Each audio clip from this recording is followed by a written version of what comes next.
What is up, everybody? Welcome back. It's your boy D-Friend. We're here for another episode number 55 of the D-Friend Show. We got a lot of things to talk about today, a lot of things to discuss. New music has dropped. So we're going to discuss some of the singles, not the full albums, obviously, because I ain't really listened to all that shit yet. I did start listening to Wale's album, though, and it does not sound bad at all. Like, I don't think Wale is decreased in talent over the past 10 years at all. So we're going to get into that. We're going to talk about Van Lathan Akademiks. We're talking about this Alec Baldwin on-set shooting, which is honestly one of the more horrific things that we've seen happen over the past day. So we're going to speak about that as well. Before we get into that, make sure you subscribe to the channel. Make sure you follow on social media as well. All the socials are listed to the side. Also, you can go and find the podcast on SoundCloud, Spotify, and iTunes for your pleasure and for your enjoyment. So first thing I want to get into today with you guys is the Van Lathan conversation, because I like that conversation. And to be quite honest, Akademiks is doing a great job at podcasting, right? He's doing a great job at providing content that is worthwhile to watch, whether it be interviews.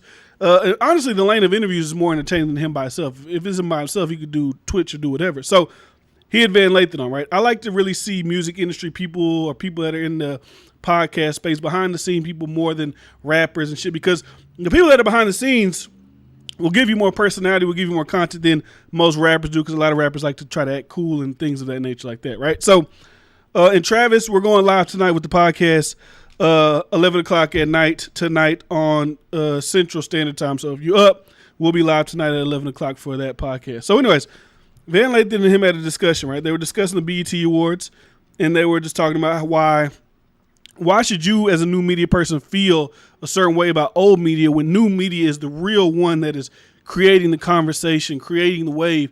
It has the eye and ear of all the people. Why should you care about any of that thing that are going on, right? So this is one of the clips that I just took from their conversation. I want you to take a listen to it. Sandbox, getting ringworms, all of that shit that kids like to do for whatever reason, and you're not caring about what's going on over here anymore, you having fun. But if every time you hear them laugh or you hear them do something, you're looking back over, you're partying in spite of them, and you're missing the full experience that you could be having. All I'm saying is this. I thought the BET thing was smart only because I think every once in a while, you got to kick prestige in its nuts a little bit. Like, every once in a while, that's what NWA did, right? That shit was just noise. It wasn't real music. It wasn't real music. NWA comes along, and they kick the music industry in the nuts, and they say, nah, this is not just real music. This is the top of music. And this type of music is going to be around forever, whether you like it or not. And the people that normally do that are the people who transcend. So anyways, that thing you might have just seen, I'm going to get to that in a second, because we're going to talk about Rory and Mal as well, the parts of the conversation that they had. But I like that because I want hip-hop media to be able to grow into what other media entities have been able to become, right? And I compare everything. I really watch everything, and I analyze everything that's going on with people in new media, even from the people who people will be, quote-unquote, the starters of new media, right? So if you want to talk about hip-hop media, I would say, like, in all honesty, Akademiks is probably the precipice of new media, right? Like, he is the start of new media, or at least in this age of the internet, he is that guy, right? He has the blog that's super popular. His YouTube channel was super popular. And honestly, of the people on these other mainstream platforms, we can say No Jumper, we say Vlad TV, people who really started on their own, he's the one who, quote unquote, crossed over for a moment. You would think of a company like Complex as somebody where you cross over to. He even says that whenever he talks about his decision to cross over to somewhere like Complex. So I don't know. I just like new media shit because eventually, I see myself being in that new media space. And I think that eventually new media does outweigh old media. And they also had a conversation about prestige and why people care about the BET Awards so much is because the BET Awards is a staple. It's the same reason why we have places like Barstool Sports, we have The Ringer, like you have these other massive sports networks, but there's always gonna be ESPN, Barstool, The Ringer, places like this. They just have to find their way to transcend whatever ESPN can do. In a lot of ways, people will say they go to Barstool before they go to ESPN, but ESPN will always be around because they got the bread and ESPN has the money. So I just like new media conversations because obviously with hip hop, the new media spaces would be Academics, No Jumper, DJ Vlad, Say Cheese. Even like the Shade Room is a new media. Like all these things are new media. Joe Budden could be considered new media because he was a rapper first and then became a podcaster. And even the conversation they had about new media creating their own quote unquote award show. Look, there's proof in the pudding, right? Charlemagne would not to me be considered new media, right? He was on a platform. And you know what? Fuck that. Charlemagne, I would consider new media. Even though he is on a radio station, he transcended that radio station. There isn't iHeart, whatever. Charlemagne is the Breakfast Club. Power 105 is Charlemagne the God. He's the one who created that and made that what it is to this day. If Charlemagne was to leave Power 105 tomorrow, Power 105, in my opinion, would go into shambles because nobody would be even willing to tune in without Charlemagne. There's no disrespect to Angela Yee, no disrespect to DJ Envy, but you know, facts are facts. If Charlemagne's not there, nobody's really going to want to pay attention to that station. But my point is, they was arguing about creating their own award shows. Like, why do we need BET? Why do we need this? Like, I think it was a proof is in the pudding whenever you seen Charlemagne the God and Joe Budden did their yearly wrap-up. That shit got like 1 million plays over the course of however long it was out. People are fiending for new media. People want new media. They're tired of watching Revolt, BET, like the old school MTV, whatever it has to do with music. They're tired of watching that shit. They want to watch it on the internet. They want to watch it where it's convenient. They want to watch it where they feel like they can relate to the people that are on the screen as well. And that's why I feel like people relate to someone like Akademiks. Most people ain't street guys that listen to rap. They're not from the hood. They're looking at a guy that can resemble them. They're chilling at the crib. They're listening to music. They're entertained. They're enjoying it. And they relate to that. That's why they like that. So, yeah, I'll say DJ Envy and Yee are stooges just as much as Mal and Rory were. So we're going to get, speaking of that, thank you, Flying Low, for that. Speaking of Rory and Mal, they also brought up Rory and Mal. So when they were speaking about Rory and Mal, they were speaking about, you know, just everything that transpired between obviously Academics and Rory and Mal, and also the new $10 million deal that they got from Stitcher, right? Whether you believe the $10 million number or not, Rory and Mal, by statistic standards, do have a pretty big podcast if we're talking about in the space of hip hop. Now I know there's obviously podcasts that have larger followings and there's way bigger numbers than them, but just to compare, right? So I pulled their numbers for their past couple episodes before they took this hiatus and this break. And I'm gonna speak about their hiatus and break, but this is their current numbers, right? So 4 weeks ago is when they dropped their last like official episode. They did like a question and answer thing and they did the announcement for, I guess they're going to Stitcher. They were doing like seasons or whatever, right? So the last one got 224,000 views. As far as podcasts go, that's not no chump change numbers, especially that's only on YouTube. Who knows what the audio numbers look like as well. Then we have one at 286. Then we have one at 262. Now, I already knew whenever these guys started doing their podcasts, those numbers we were seeing in the beginning, the 700,000, 800,000, those numbers were not going to, they were not going to hold true forever, right? Because a lot of those were drama numbers. As you can see, they've dwindled down. But dwindling down to 200,000 is not like something to be scoffed at. It's not like a fall off. It's not like it's like they're trash. To be honest, these guys are two relatively that nobody knew. Got on Joe Budden's podcast, had to convey some type of message to people to want to continue listening to them. Like after 14, 15 episodes, people ain't listening because they hate Joe Budden. Regular people ain't gonna just do that out of spite of Joe. I don't believe so. You're not gonna continue listening to some shit out of spite of somebody. So when I heard them talking shit about them, it's like, bro, they created they got on their square. They got with Joe Budden. They did what they had to do, right? The breakup was whatever, tumultuous or whatever, and people went on to go and want to flock and listen to them continuously to this day. Now, do I think they should be taking a 4-week break? No. I don't think you'll have the mustard and the potatoes enough to be trying to take long breaks like that people would just want to rush back. When you're a guy who's just starting out and you're doing it on your own, you need to be a little bit consistent. You need to keep dropping. I'm not trying to tell them what they should do, but, you know, people do sway to whatever way they feel at the moment. So, not on compare Yee and Envy to Rory and Mal. Yee and Envy started the show with Charlemagne and they made it what it is now. Rory and Mal just came on for the ride. See, I can't agree with that either because let's be honest about Rory and Mal's contribution. Let's not act like that show didn't explode when that 3 dynamic really started to click. The show was obviously there, but let's not act like that shit didn't really blow up and become super popular, super mainstream when those 3 guys sat down collectively together. We can't act like that didn't happen. That's like if Yee and if there was Yee and well, no, because Charlemagne is the guy. Like Charlemagne is the guy for the Breakfast Club. Yeah, they started together, but Charlemagne is the reason why most people watch the Breakfast Club. Most people want to see what is Charlemagne going to ask X, Y, and Z? Because if that's the case, and we're just watching because rappers are on there, you would wonder why, okay, why does a rapper go to this show, it gets 30,000 views, but when they go to the Breakfast Club, this shit gets 1 million views. It's because they want to see the interaction between Charlemagne and whoever they're interviewing at that moment in time. Most likely it's not because they want to see what Ye got to say. There's no disrespect to these people. It's just like let's just be honest.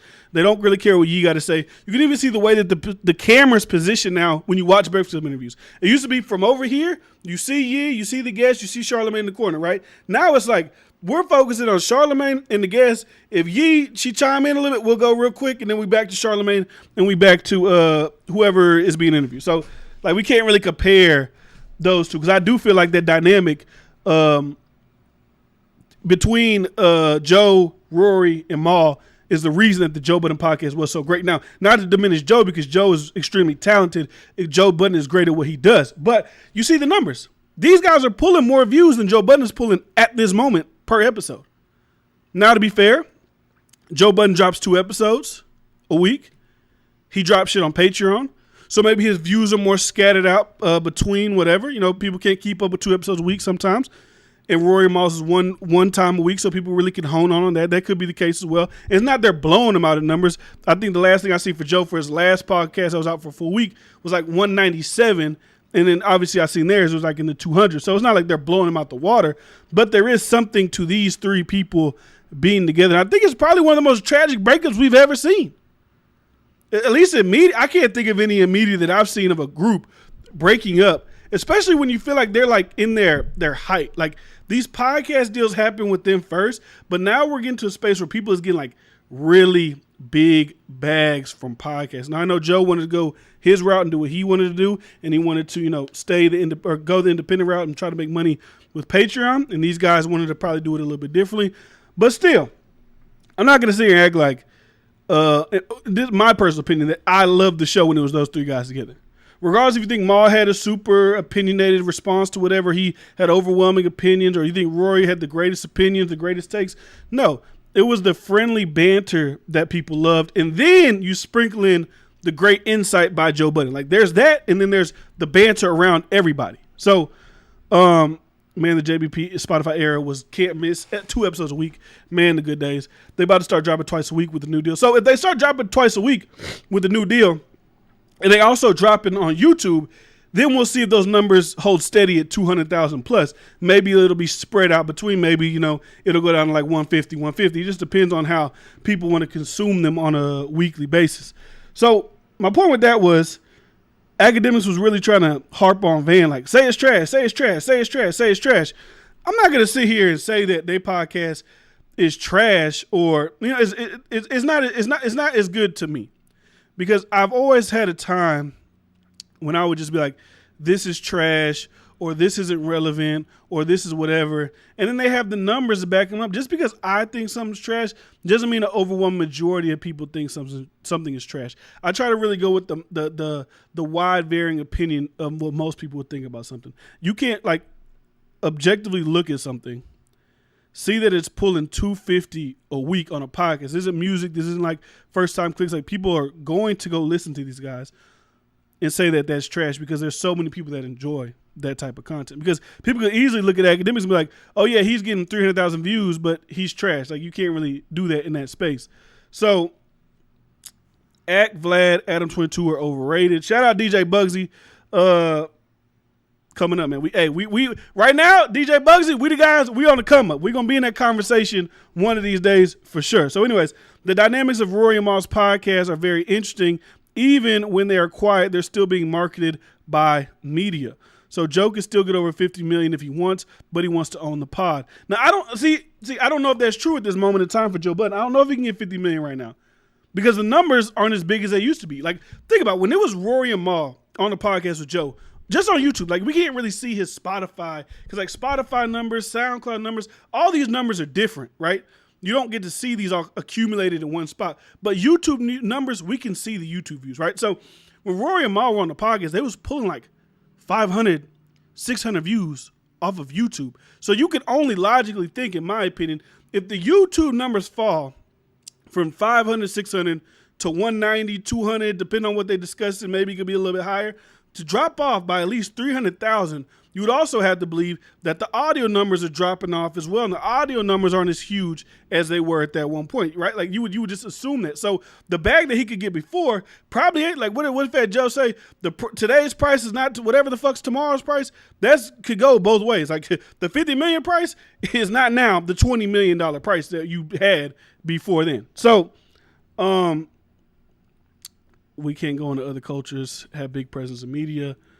It's not trash. I listen to episode every now and then. I can't listen to JBP whole episode. It's not the same. I listen to the clips depending on what it's about. That's how I feel, Lydia. That's what I do. When it comes to Joe Budden podcast, if it's something that I want to really engage in, like if I really want to hear Joe Budden's opinion about, let's say, Certified Lover Boy. Oh, I want to hear what Joe got to say. I'll click on it. Oh, I want to hear what this is. Oh, I'll click on that. So, that's the only times I really dive in to those podcasts and listen to certain episodes from Joe Budden or this. Like, honestly, Rory and Mal, the thing that they had going for them, and I can say this, is the relationship with Joe Budden. Like, their dynamic with Joe is what made them, me want to listen to him, in my opinion. When they have opinions about shit going on in society and media, I don't really care to hear it unless it's accompanied with Joe. So, in my opinion, the talent level, Joe is the talent, right? He is the talent. But Rory and Mal were able to unlock something within people to where they wanted to follow them to their next venture. Whether you want to call it pity, this or that, I don't think people pity listen for over 15 episodes. Like, people are still obviously listening to that channel. Is Axe Podcast bigger than Gillian Wallows? Axe Podcast being bigger than Gillian Wallows? I don't think so. Is that podcast probably going to be big? Yes, because I feel like he's doing something. He's giving people what they want to hear. He's doing interviews with people that you would want to see him do interviews with. Now, if we could see his Spotify numbers, then maybe we can really determine how big something is. We can't really base it on clips. He posts clips on his YouTube channel of 21 Savage. He posts clips of Rich the Kid. He posts clips of Kodak Black. Those clips honestly get a lot of views. One of the clips of 21 Savage has over 1 million views on it. And the other videos have like 600, 500. Like, these are widely sought after clips that he's putting out. So I would assume that people are going to listen to the audio. I would assume that those numbers are a big number. But I think Gillian Wallow, they just have a hold on people right now. They're dynamic. The interviews are getting, like, think about it, they're getting some of the biggest interviews in hip hop, and they're just a podcast. They're like getting these A-tier artists that we don't see a lot of other people getting if you're not the Breakfast Club. Even bigger guests than Hot 97. They're just not getting those people. They had Metro Boomin on there. He made it fucking beat. Like, that's content they're creating on their own with their podcast. They had the Baby on. They had 21 Savage on. Like, they had all these big artists on, and they were also great conversations and great interviews. So I think Gillian Wallow might be, honestly, right now, the biggest hip hop podcast. They might be the biggest hip hop podcast. Now, what do you value interviews more than conversation? Like someone like what I'm doing. Like, what do you value more? Do you value interviews more? Do you lend that more to them sitting down with X, Y, and Z rapper? Would they be as big without that? Who knows? But honestly, it really don't matter, because if you're getting the views and you're still an integral part of the interview, then whether you're getting views by yourself or with interviewers, it really don't matter, to be honest. So I think I'm going to wrap that conversation up. I noticed in the podcast convos, no one really mentioned them. Yeah, I think it's also because, like, they don't really say shit. They just put numbers on the board and keep it moving. They're not really like, we're the best hip-hop podcast in the world. We're number one. Like, they don't really, maybe the point they did, I don't really listen too much. I've listened to some shit recently, but I don't think they do that. So, and if you listen to the audio version on Spotify, SoundCloud, and iTunes, I'm just responding to people in the comment section, so salute to them. So anyways, if Ak was doing once a week, his pod will be bigger because you have a whole week to listen, but 3 episodes a week could be difficult to catch up with. Now, I get that. That's how I feel like I do daily shit, right? And I'm assuming once I get to a certain level that I want to get at, going daily, you're not going to get the same amount of listeners every single day. It's always going to fluctuate. But I get what you're saying, because especially if you have a bunch of other podcasts that you tend to go and listen to, it's kind of hard to, like, okay, Monday Akademiks drops, also Wednesday he drops, and damn, he drops on Friday, and they're all 2 hours plus long. But I also want to listen to Joe Rogan, or I want to go listen to who's Stuff You Should Know, or I want to go listen to The Ringer, Bill Simmons, or like whatever you want to go listen to. You can't really listen to all those within the same week. But we can't act like there isn't people like Joe Rogan, for example, who drop every single day except for the weekends and still pull in millions and millions of views. There's daily news shows that drop every single day that get millions and millions of views, especially like in the political sector. Because like I said, I watch all this shit that be going on. Don't matter what genre it is, I like to see what someone in this genre does to get their platform popping. Like just for instance, let's say people may not like him, but a guy like Ben Shapiro, right? He does political shit daily, Monday through Friday. He is one of the biggest podcasts in the world. Whenever he was showing numbers on SoundCloud, like his podcast literally was pulling in about 1 million views per day. 1 million. Like that's unheard of. 1 million views per day, but it's news. People want to hear what he got to say. It's only like 48 minutes to an hour long. So people could probably endure listening to an hour-long podcast if you really fuck with that person. You really want to keep up with whatever that person got going on. So I want to move on to this tragedy that happened on the movie set of Rust with Alec Baldwin.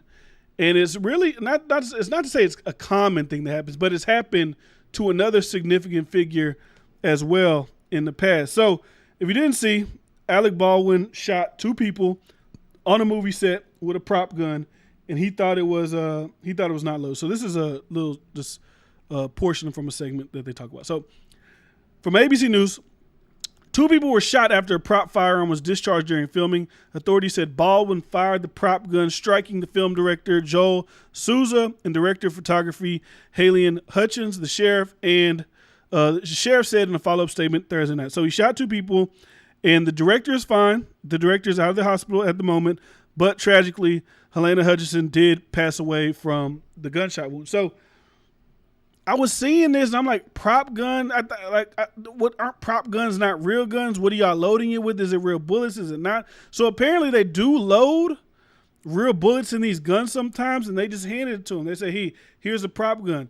He's probably setting up for a scene. He's making sure everything works right. He's thinking it got blanks in it. He points it. Maybe she's director of photography. She's taking pics for the scene because they do take pictures while they're filming just for promotional purposes or whatever they do to take pictures. The director's there obviously to direct him on what to do. And I guess he lets off 2 shots. The director gets hit in the clavicle. I don't know. They didn't say where Helena Hutchinson got shot, but she got shot and she unfortunately passed away. So this was just sweeping through the news yesterday. I was surprised about. So I went to go see, has this happened before? And the most significant time I seen this happen before was a couple years back because his family came out and said it. Bruce Lee's son got killed on set because of a prop gun as well. So I wonder how shit like that works. Like what type of, who's responsible? Is Alec Baldwin responsible because maybe he should check? Or is whoever handles the weapons, the props, the whatever, are they responsible when someone ends up getting shot and killed on a movie set? So he did respond today. He put out a couple of tweets to the family just to, kind of let the public know that he's thinking about them. He's actively working with police. He's actively supporting the family. So this is what he had to say. So there are no words to convey my shock and sadness regarding the tragic accident that took the life of Helena Hutchinson, a wife, mother, and deeply admired colleague of ours. I'm fully cooperating with the police investigation to address how this tragedy occurred, and I am in touch with her husband, offering my support to him and his family.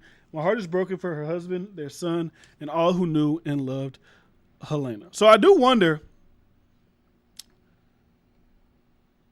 what do you get? I know money does not, bring back a loved one. Money does not replace the memories or whatever. But you would assume that if you get killed on a movie set by what was supposed to be a prop gun, which is obviously some type of negligence at some point, you would think that the bag for that has to be massive. And maybe I sound a little nasty bringing up the bag after this lady just passed away, but that's just the reality of life. I would not be surprised if the husband sued. Alec Baldwin was saying they're in communication. So maybe he's already offering some type of, compensation for this tragedy, right? But I would not be surprised if you get sued for this. Like this person in the comments said, Lydia said, they said the prop master. Does the prop master go to prison for negligent homicide? Or is it just, hey, we're on a movie set and you know what? shit happens. We know what can happen. We sign up for shit like this. Like, what is the process that goes on when people are being killed on movie sets? And they brought up an old tweet of Alec Baldwin's like, oh, something like fatalities on sets are so tragic, like something. And then it ends up happening on his movie set as well. He had no experience in guns. See, there go that negligence again. You got a guy handling the guns. You got a guy handling the props that has no experience with prop guns, real guns, or whatever. Shit like this and accidents they'll always happen when it comes to situations like this. And it's tragic. Helena Hutchinson's family, prayers for her, prayers to her child. Like, she's a young mother. Like, she has a baby. Like, this shit like that is just, like, people don't really think about shit like that, but like, that little boy will now spend the rest of his life without his mother because of something that was very preventable. A decision that was made. It's like, when you think about life, bro, you got to really think about life. Like, life in the way your life pans out is really orchestrated by small decisions that you make throughout the day. Let's just say, for instance, someone checked the gun, right?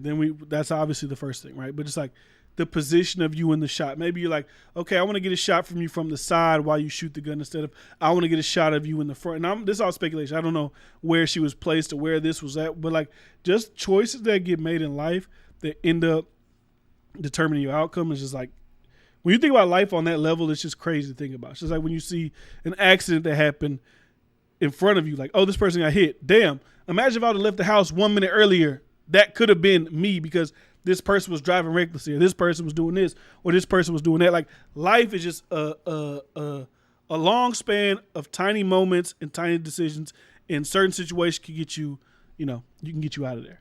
So, recipes to her. I'm sure for Alec Baldwin, it's like super fucking like I could imagine like being traumatized if I killed somebody, even if like it was complete total accident, but still like the trauma that I would feel from killing. Even like this, like, think about Left Eye. Like, is this Left Eye? This is Left Eye. It's not Aaliyah, right?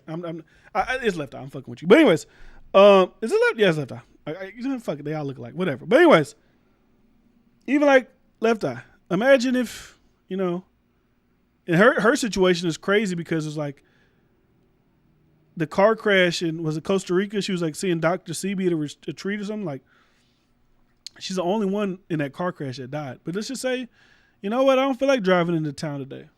What could happen? Even when I seen Dame Dash say something about Aaliyah, like he said that her and was it Director X? Director X didn't want this plane. He wanted this plane.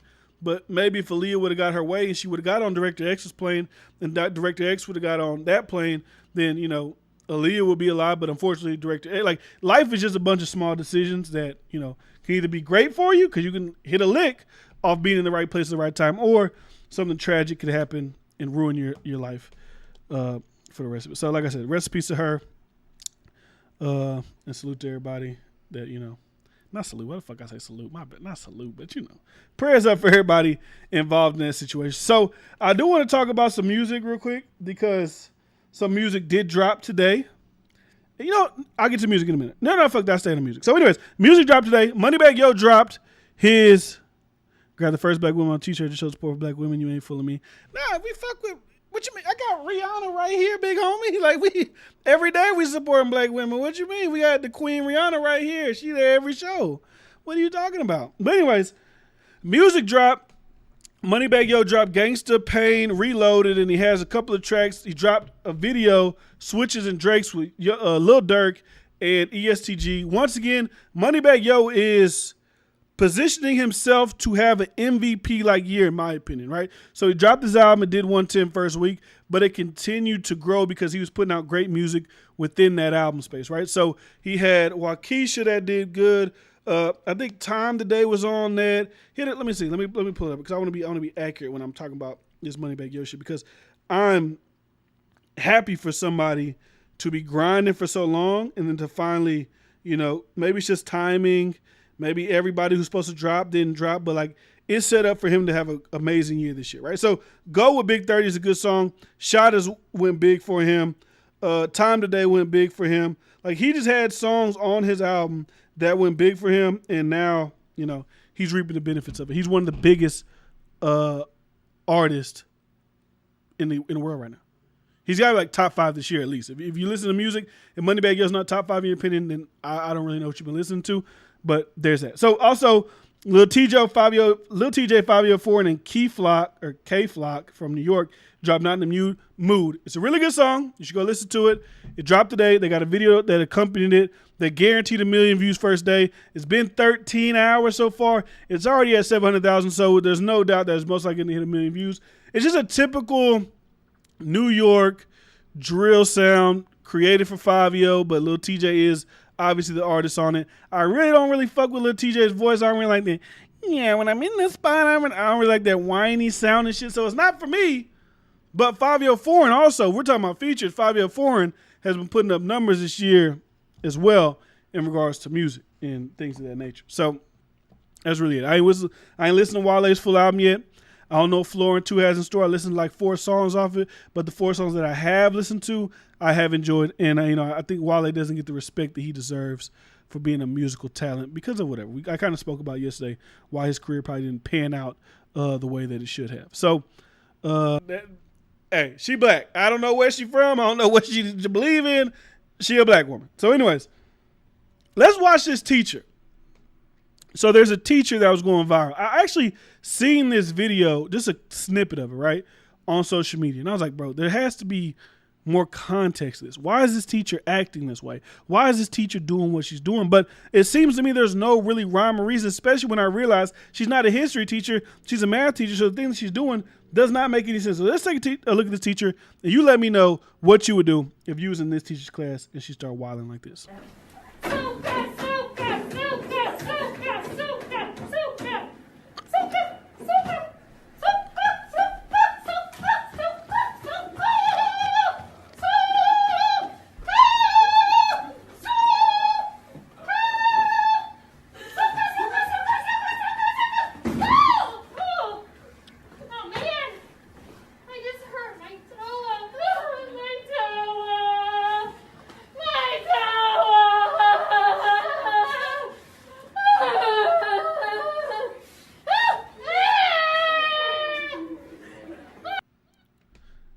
Now, I don't know if she off the coke, the crack, the lace shit. I don't know what she's on, but she did get reprimanded for this, right? There was other things when she was sitting on the thing, act like she was praying to like the water gods. She was essentially mocking the way Native American people, do their life, right? The praises, the rituals, whatever they do, she's mocking those people. So, like I said, when I first seen this, I thought she has to be like, maybe there's something to this. Maybe she's a history teacher and she's trying to live action role play something that went on through history. It's got to be, right? But then you go on later to find out that this is a math class. So the teacher signed up, created a lesson plan, got the feather, got the hat, and decided to go to school and do this insane Indian ritual, and then she got put on unpaid leave. Now, I really need her to speak out. Like when situations like this happen, and they go viral on social media, and there's really no context, no rhyme or reason. And I get it. People say, well, there's no context that makes it acceptable for mocking the people of Indian culture and indigenous people. I don't think you say Indian anymore. I don't know. Indigenous people and this and that. Like, they're going to say that. But I really want to know. Because for me, it feels better for me to know, what were you thinking? What was your lesson plan in doing this? Because to me, it has no place. Now, is she doing like a teepee thing where she's doing the fucking, hey, find me the link with or whatever the fuck? Is she doing some type of trapezoid? I don't know what she's doing. But she's been let go, or at least she's on leave for the moment. But people were outraged about it. People were mad. People were mocking her. And then it brought up a discussion about what our teachers are teaching our kids, brainwashing our kids, teaching our kids to behave, whatever. It became an entire conversation on social media. I really just wanted to share that clip with you guys. If you have not seen that clip, just to show that, there are some teachers that are in these schools. And I'm not trying to say that teacher's hateful. I don't think she's a hateful woman. She was like she was wanting to mock, but I always have to be mindful of if, it's a white woman doing some Native American shit, whether that was a white woman doing some Hispanic thing or a white woman doing some, like black, like whatever. Always got to be mindful of that because you always know people will throw that back in your face. And it was just an interesting video to see. So I think the last thing I got is our president, Joe Biden. We're on this channel. We talk about everything. We talk about music. We talk about life. We talk about culture. We talk about whatever. We won't get really too deep into politics, but when you see a clip you want to play, I play it. So Joe Biden did a town hall meeting last night, and Anderson Cooper asked him, what does he think should be done about firefighters, EMS, police officers that are hesitant or just don't want to get the vaccine, even though it is mandated in their certain states. The statistic he said was 1 in 3 people don't want to get it within certain states. So I'm going to just play that clip for you, and then we're going to have a discussion about it. As many as one, the emergency responders in some cities like Chicago, Los Angeles, right here in Baltimore, are refusing to comply with city vaccine mandates. I'm wondering where you stand on that. Should police officers, emergency responders be mandated to get vaccines? And if not, should they be stay at home or let go? Yes and yes.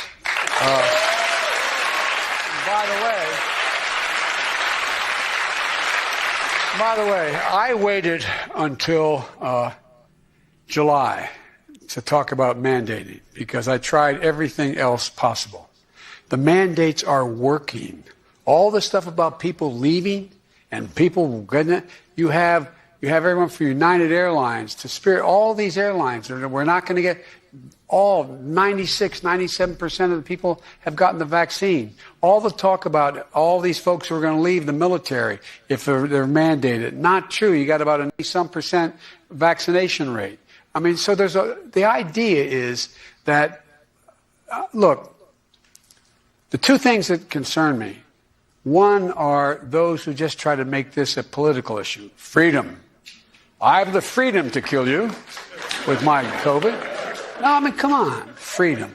Come on, man. Number one. Number two, the second one is that, the gross misinformation that's out. All right, so I hate that. Only reason I hate that, I got to preface every time. I am not anti-vax. If you want to get it, you get it. If you don't want to get it, you don't. But I just hate when they start to tie shit into it. Like, my freedom to kill people. That just sounds like some shit.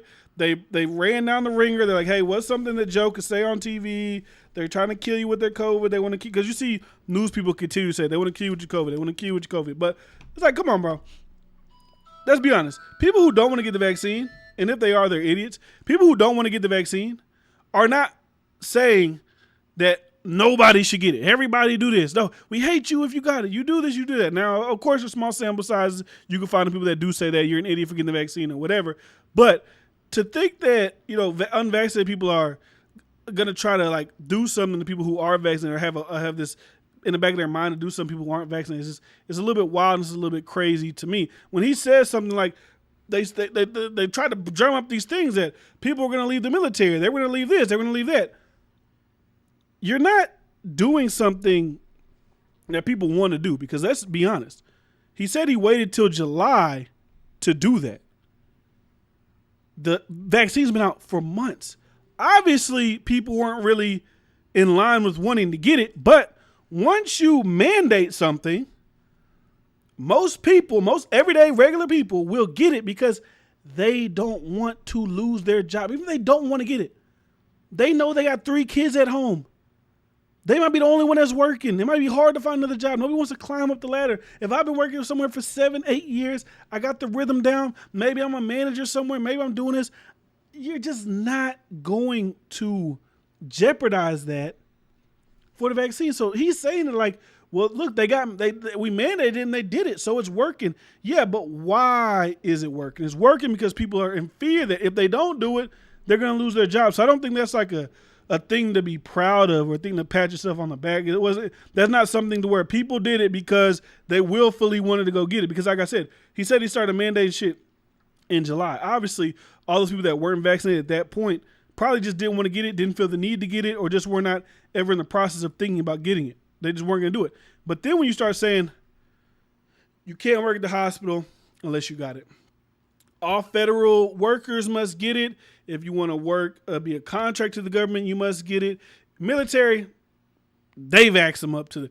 I watched a video of a guy who said he was in the military. He said they sit him down in a place called like Vaccine Alley or some shit like that. He says like this arm, this arm, that. So in the military, they gonna vax you up. Like, you're gonna be vaxxed up if you're in the military. You can't really escape that because they've already been doing that, right? So, and then when you tell people that, hey, if you work at a company that has over 100 employees, we're gonna start doing this. You gotta get vaccinated.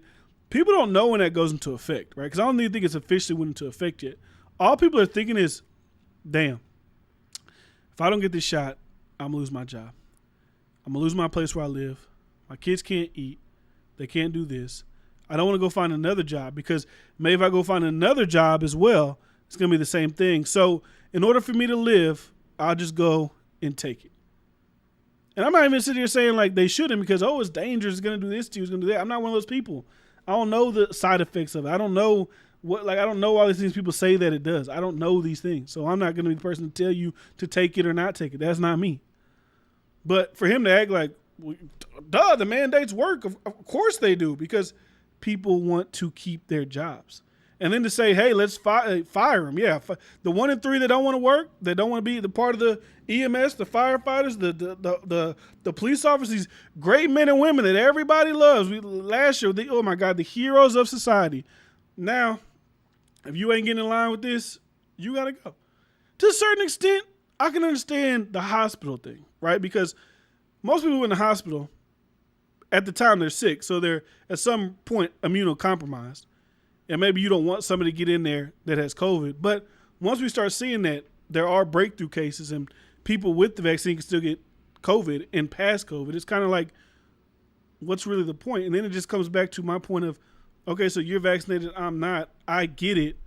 I have the potential to die. You most likely won't die unless you're like really old, like Colin Powell was 84, had other problems going on. So obviously he passed away from. But a lot of factors went in it. He was old. He had blood cancer. He had this. Like he was going to probably die from it. But if I get it and you're vaccinated, you should feel safe to be around me. You shouldn't be scared at all. What is this whole thing? Freedom to go kill people. Because if I get COVID and I go around another unvaccinated person and they die, that could only be their own decision for not getting it done. That's on them. That's not on me as a person. But, you know, I'm really beating the dead horse at this point with this conversation because it's like an everyday thing.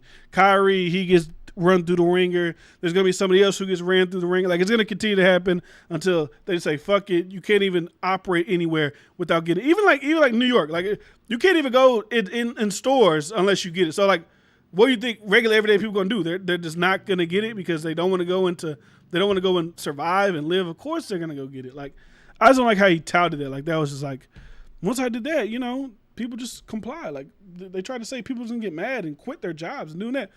But we're seeing mass walkout. Like, when I talk about Chicago and I see that 6,000 people reported their vaccination status, 1,800 of them are not vaccinated. There's a 6,000 more that don't feel like complying with just telling you if they got it or not. Just do the numbers. If we do another 6,000, we're talking about at least 3,000 police officers in Chicago that potentially could be laid off because they don't either want to get it, maybe they got religious thing, maybe medical thing, whatever. 3,000 police officers going away from a city, even a large city like Chicago, even if they have 9,000 more, that's a big loss. 3,000 people. Just put 3,000 people in a room. That's a big loss. That's a big amount of people that you should not want to lose. But they're going to do what they want to do. We're going to see what happens with all that. I'm done. Show's over. Really appreciate you guys for watching. Appreciate you guys for subscribing. So make sure you subscribe. Make sure you follow me on social media. So every single time that I post. If you rock with us tonight, we will be live at 11 p.m. Central Standard Time. So if you're in New York, that'll be midnight. If you're in Cali, that'll be 2 hours behind. That'll be 10 o'clock. No, I said 11. 9 o'clock. Is it 9 o'clock? Am I tripping? Cali's 2 hours behind us. Yeah, so midnight, New York, 11 o'clock Central Standard. If you're on the West Coast, it'll be 9. So tune in. Check us out. Make sure you subscribe to the podcast, SoundCloud, iTunes. Just search up The D Friend Show, and it'll be all there for you. Let me read these last comments before I go. So the mandates are scaring people. It makes people nervous. That's true. Bianca. That's true too. I think people will want to protect their jobs, but people that were already skeptical are even more so now. Because it's like, why are you why are you trying to force it now? That's why people get a little bit weirded out by it. But it's crazy how they're just willing to fire people for not getting vaccinated when they same people was heroes before that. I promise you, Lydia, I didn't read that before you said it, but yeah, that's pretty much the point. Like last year, you're the greatest people on earth. Now we got to throw you out to the dumpster. And you know what people are going to do? They're going to start they're going to start moving to places where they don't have these things. And where are the places that they don't have these things? If you're a Democrat, you don't want people that were probably voting Democrat to move to these Republican places, because you know what they're going to think? They're going to think, okay, I lived in New York, de Blasio or whoever was the governor, there was a Democrat, they were cool on mandating this and that. Governor in Texas, you know what he said? He's a Republican. Whether you like him or not, I'm talking about people's jobs. He said no mandates. He signed an executive order. People don't really got to worry about losing their jobs. So you move to Texas, are you going to want to vote for a Democratic governor? Because you think about your own self-interest. You don't want to get it. You don't want to get a governor that's going to force it. So where are you going to vote for?